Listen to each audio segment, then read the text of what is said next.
Salut à tous, on se retrouve aujourd'hui pour parler du FC Barcelone en ce lundi 13 novembre et on commence tout d'abord avec le match hier après-midi au Stade Montjuïc, Barça contre l'équipe du Deportivo Alavés et le Barça s'est imposé 2-1. A noter que le Barça perdait 1-0 au bout de 20 secondes de jeu. Inacceptable de prendre un but aussitôt dans la partie. Bon, après ça a été le réveil de Lewandowski et ça fait plaisir. Pourquoi? Parce qu'il restait sur 6 matchs sans marquer, c'était sa pire disette depuis 2011, depuis plus de 12 ans. Et il s'est réveillé, il a marqué un doublé. Lewandowski, il a permis tout simplement à l'équipe du Barça de prendre 3 points très importants bien évidemment, vu que les autres grosses équipes espagnoles, que ce soit l'Atlético, que ce soit le Real Madrid ou que ce soit l'équipe de Gérone, ont tous gagné. Donc le Barça devait aussi absolument s'imposer. Il y a eu victoire pour le Barça. Donc les statistiques, donc la possession a été là comme souvent, 72% de possession de balle. Les tirs également, 11 tirs, 6 tirs cadrés pour 2 buts inscrits. Comment dire, à Alavés plutôt les gars, c'est une frappe cadrée, ils l'ont mis en plus. C'est vrai qu'après ça a été un match très tranquille de Ter Stegen. Au bout de 20 secondes de jeu, il a pris ce but. Puis après, il a quasiment plus rien à faire de la partie. Mais bon, voilà, ce but ne doit pas être pris. Tu peux pas commencer un match au bout de 20 secondes et déjà perdre 1-0. Bon là, il y a eu la remontada, on peut dire le comeback, mais des fois, ça sera trop compliqué à revenir. Niveau classement, ça donne quoi? Donc j'ai dit, c'était important de gagner parce que les autres... 3 gros clubs là, donc Gérone qui est surprenant, Real et l'Atlético, ils ont tous gagné et ben du coup le Barça gagne également. Donc vraiment c'est serré, c'est ça que c'est palpitant là, il n'y a pas d'énormes creux, tout le monde est au même niveau quasiment. Donc 30 points pour le Barça, l'Atlético est juste derrière 28, mais l'Atlético a match en retard. S'ils gagnent leur match en retard, ils seront un point devant le Barça. Après il y a le Real qui a 32 et Gérone qui a 34. Donc voilà, tout est serré. N'oubliez pas qu'il y a un Barça-Gérone au programme d'ici à peu près 3 semaines. Ça sera un dimanche soir au Stade Montjuïc où il ne va pas falloir se louper, bien sûr, contre cette équipe de Gérone. On continue donc de nouveau, c'est un match en inscrivant 2 buts. Et cela fait maintenant 10 matchs que le Barça n'a pas marqué plus de 2 buts dans un match. Enfin, hier, il y a eu 2-1, donc 2 buts inscrits. C'est vrai qu'il y a eu une période où le Barça enchaînait des 5-0, souvenez-vous. Puis là, c'est vrai que voilà, les 10 derniers matchs, maximum de buts inscrits, c'est 2. Il y a même des matchs où il n'y a même pas eu de but inscrit, tout simplement. Tiens, contre le Shakhtar il y a quelques jours. Donc voilà, les attaquants ont du mal, même si Lewandowski s'est réveillé, ça c'est la bonne nouvelle. Mais les attaquants ont du mal à marquer. Les unes aujourd'hui, Sport et Mundo Deportivo comme d'habitude. Donc Sport, c'est marqué 3 points et rien d'autre. C'est vraiment les 3 points qui comptent, c'est tout. On va oublier ce qui s'est passé dans le match. Les 3 points sont importants. Et Mundo Deportivo, donc Lewandowski répare les choses par rapport à cette dizaine de matchs qu'il n'arrivait plus à marquer. Il fait la une de ce journal avec Ferran Torres. Et officiel, toujours avec Lewandowski, il est nommé MOTM, donc en gros meilleur joueur du match entre le Barça et l'équipe de Alavés. On le félicite, Lewandowski. Donc ça fait plaisir déjà parce que c'est comme le 9 de l'équipe, numéro 9. Il n'arrivait plus trop à marquer ces derniers matchs là quand il retrouve le chemin des filets. Donc c'est une bonne nouvelle. C'est dommage qu'il y a la trêve là parce que pendant 2 semaines il n'y a plus de match. Mais voilà, c'est dommage qu'il y a cette trêve parce qu'il a retrouvé sa forme, on peut dire. Et c'est vrai qu'il a marqué quand même des buts importants. Le but victorieux contre Villarreal, but victorieux contre Osasuna, 2 buts contre le Celta, 2 buts contre Alavés. Donc voilà, c'est vrai qu'il a marqué quand même des buts importants. En tout, il est à, donc ça fait 2, 4, 6 buts inscrits en Liga. Je crois qu'il a marqué aussi quelques-uns en Ligue des Champions. Donc voilà, concernant Lewandowski cette saison, il a inscrit 2 en LDC. Donc il a joué 14 matchs cette saison. Ligue des Champions plus championnat pour 8 buts et 4 passes D. C'est vrai que si on fait le bilan, c'est plutôt bon les gars. 14 matchs pour 12 buts. Donc buts et passes D cumulés. C'est plutôt bon. Mais bon, il restait, on sait, sur 6 matchs sans marquer. Et c'est vrai que si on compare avec la saison dernière, si on cumule buts et passes D, il va être quasiment le double par rapport à ce qu'il a actuellement. Donc voilà, c'est vrai qu'il fait beaucoup moins bien que la saison dernière. Mais il a été buteur et heureusement parce que là, il n'aurait pas marqué hier. Ça a été très délicat, on peut dire, sa situation. Et Lewandowski l'a dit, heureux de la victoire et des buts, mais nous n'avons pas bien commencé, nous avons encaissé un but très tôt. Nous sommes le Barça, nous devons faire de notre mieux dans ce match, nous avons su revenir et nous devons être plus préparés mentalement. Je suis sûr que nous reviendrons plus fort physiquement et mentalement après cette trêve. En deuxième période, nous avons mieux joué, nous avons davantage avancé sur le terrain adverse et le premier but que j'ai marqué, c'est grâce à Koundé qui était proche de la surface adverse. Nous avons essayé en première mi-temps, mais nous avons trouvé cela difficile. Voilà ce qu'il a pu dire en zone mixte tout simplement à la fin du match. Robert Lewandowski.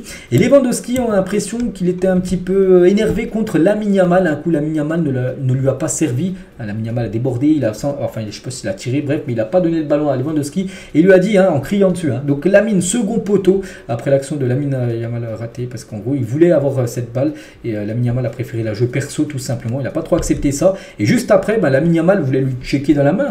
Voilà, des fois, les joueurs se checkent dans la main. Et il lui a mis un gros vent. Ça, quand même, c'est très moyen. Non, il l'a bien vu. Hein. Peut-être qu'il y en a qui vont dire oui, il l'a pas vu. Non, Lamine Yamal était devant lui. Il tendait la main au moins 3 mètres devant Lewandowski qui avançait. Ça, il lui a pas serré la main. C'est quand même très moyen, surtout que Lewandowski, ça reste comme un cadre, un joueur avec une grosse expérience. Puis non, par Lamine Yamal, un jeune joueur de 16 ans, tu lui mets un gros vent comme ça. C'est très moyen. Donc là, tiens, regardez sur une vidéo. Et voilà, je vous prends quelques photos. On peut voir qu'il ne lui serre pas la main, tout simplement. Il le snob totalement.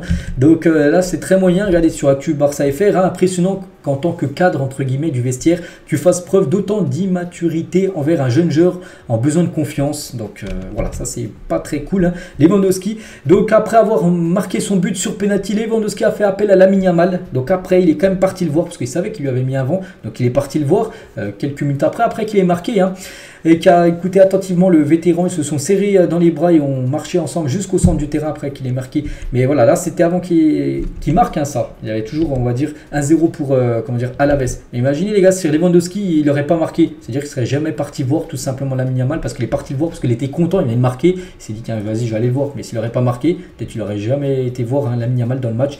Et je trouve ça très moyen quand même de la part de l'attaquant polonais.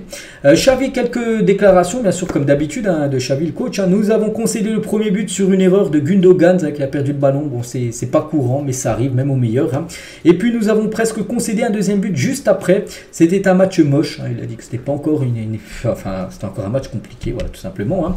Le premier but est inacceptable, hein, il l'a dit, hein, ce but au bout de 20 secondes. Hein. Après le but, l'équipe était organisée. Ils auraient pu réussir à porter le score à 0-2. L'équipe était reconnaissable qu'à la 35e minute. C'est vrai que les 30 premières ont été mauvaises. Nous avons été plus organisés au niveau des postes, mais nous en donnons trop aux adversaires, hein, trop de situations. C'est vrai quand tu prends un but au bout de 20 secondes de jeu, c'est pas possible, surtout à domicile, surtout pour un club comme le Barça. Toujours avec Xavi, je suis clair que nous allons nous améliorer. L'équipe a montré qu'elle pouvait très bien jouer. Aujourd'hui, nous avons eu des moments où nous avons revu des bons moments, tout simplement, surtout en deuxième période. Hein. Il y a maintenant une pause qui nous permettra de nous améliorer. Araujo est notre meilleur défenseur.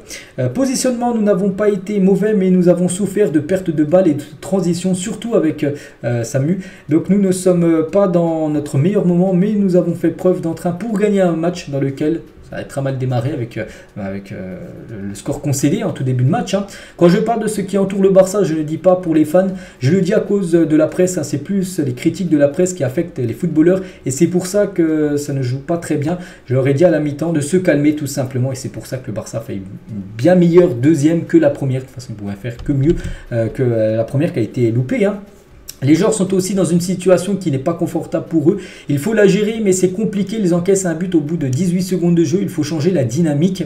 Je pense que tout est exagéré. Aujourd'hui, j'ai été plus gentil avec les joueurs. Je pense qu'ils avaient besoin d'affection plutôt que de critiques. C'est pour ça qu'il n'a pas trop critiqué ces joueurs, enfin quelques joueurs. Hein.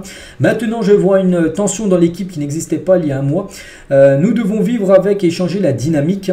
Je n'ai entendu aucun sifflet. J'étais concentré sur l'amélioration des choses, sur le calme des joueurs, parce que je ne me souviens plus, mais en gros, il y aurait eu des sifflets à l'encontre des joueurs du Barça. Et en gros, il dit qu'il n'a pas entendu ça parce qu'il était vraiment concentré sur le match. Hein. Et toujours avec Xavi, je pense que la demi-heure de la deuxième mi-temps dans laquelle nous sommes revenus aujourd'hui est bonne. Il est évident que nous devons nous améliorer car nous avons concédé des buts qui n'étaient pas arrivés l'année dernière de prendre des buts. Déjà l'année dernière, je prenais très peu de buts. Et voilà, encore moins au bout de 18 secondes de jeu. C'est vrai que ça, c'est des choses qu'on voyait la saison dernière, défense très forte, et que là, qu'on ne voit plus encore avec un but pris très tôt dans la partie. On continue toujours sur ce match. Hein, donc Pedri, il a commencé titulaire, donc de la première fois depuis fin août. Hein, ça fait plaisir. Donc il a joué à peu près 80 minutes de jeu. Il a été remplacé par Oriol Romeu, qui est rentré en cours de partie. Hein. Et on a eu peur hein, pour Pedri, parce que regardez la grosse semelle comme du joueur. De la veste sur Pedri et voilà, bon, je crois qu'il a eu jaune, mais voilà, c'est que Pedri revenait de blessure et voilà, comme ça il a pu faire très très mal et de nouveau le reblessé, heureusement pas de blessure, enfin d'après ce que j'ai pas vu d'infos hein, concernant qu'il est blessé. Et il a dit hein, quand on prend 3 points on repart content parce que c'était un match compliqué contre un adversaire coriace. Hein. Il a également dit donc je n'étais pas à l'aise en première période et j'ai perdu beaucoup de ballons, je dois me mettre dans le rythme de la compétition. Après c'est vrai quand un joueur revient comme ça c'est toujours compliqué, ses premiers matchs, c'est que ça faisait longtemps, plus de 2 mois qu'il n'avait pas joué. Il a dit, il avoue qu'il n'a pas fait une belle première mi-temps, il a perdu pas mal de ballons. Et quand on commence un match en étant mené au score, il faut payer, enfin pagailler en contre-courant. Cela nous a arrivé plusieurs fois cette saison, dont cette fois hier contre l'équipe de Alaves. Prochain match, il revient, c'est avec lui. Tiens, on parlait beaucoup de Pedri avec son retour. Prochain match, les gars, normalement, il sera Je sais pas s'il sera titulaire, j'en sais rien, mais il sera dans le groupe, hein, les gars. C'est bien sûr Frenkie de Jong qui manque, hein, bien sûr, à cette équipe. Ferran Torres, tiens, après le match. Donc, le match est à 16h15, le coup d'envoi. Donc, ça s'est fini aux alentours de 18h30 à peu près. Et on peut voir à 19h13, il était déjà à la salle de musculation. Ferran Torres, les gars, pas le temps de se reposer. Déjà à la muscule.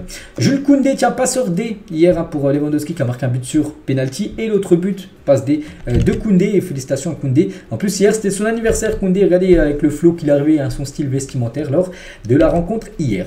Voilà la connexion à Koundé, bien sûr, Lewandowski. Luis Garcia, qui est le coach de l'Aves, il a dit: je quitte le terrain triste, hein, je suis fier de mon équipe, mais c'est dommage que nous n'avons pas gagné. Surtout en première mi-temps, nous étions bien meilleurs, c'est vrai, hein, chacun a eu sa mi-temps. Hein, Aves la première et le Barça la deuxième. Du coup, ce match est gagné. Maintenant, place à la trêve. Je pense qu'elle va faire du bien. Je dis avec Lewandowski, dommage qu'elle a la trêve, mais je pense quand même qu'elle va faire du bien quand même à la dynamique de l'équipe, on l'espère, pour repartir sur de bons rails. Donc, le prochain match sera déplacement compliqué au Rayo Vallecano. C'est le 26, hein, on est le 13, c'est dans 13 jours exactement. Donc, voilà, ce sera un match très compliqué. Bon, Jérôme, tiens, par exemple, ce week-end, ils sont imposés. Hein, au Rayo Vallecano 2-1, mais voilà, c'est toujours délicat d'aller jouer là-bas. Après, il y aura Barça-Porto, il y aura Barça-Atlético. C'est vrai que tu vas affronter le Rayo Vallecano, l'Atlético, et après Girona. Donc voilà, les 4 prochains matchs hein, seront très, des 4 gros matchs où vraiment ça sera quasiment un mois charnière, on peut dire, hein, cette fin de mois de novembre. Et on finit tiens, cet épisode juste avec rien à voir avec le match d'hier, avec Aubameyang, les gars, une petite dédicace qu'il a pu envoyer au Barça. Au Barça, je pense que j'ai passé les 6 meilleurs mois de ma carrière. Je n'ai jamais autant aimé jouer et aller à l'entraînement. J'allais même les jours off, quand c'était des jours de repos, il venait même s'entraîner tellement qu'il kiffait être au Barça. Dommage, hein, il est resté, on sait seulement que 6 mois. Il avait dû quitter, le club. Hein. Voilà, hein, bien sûr, Aubameyang toujours amoureux, bien sûr, du FC Barcelone. Donc voilà ce qu'elle va dire aujourd'hui. J'espère que ça vous a plu.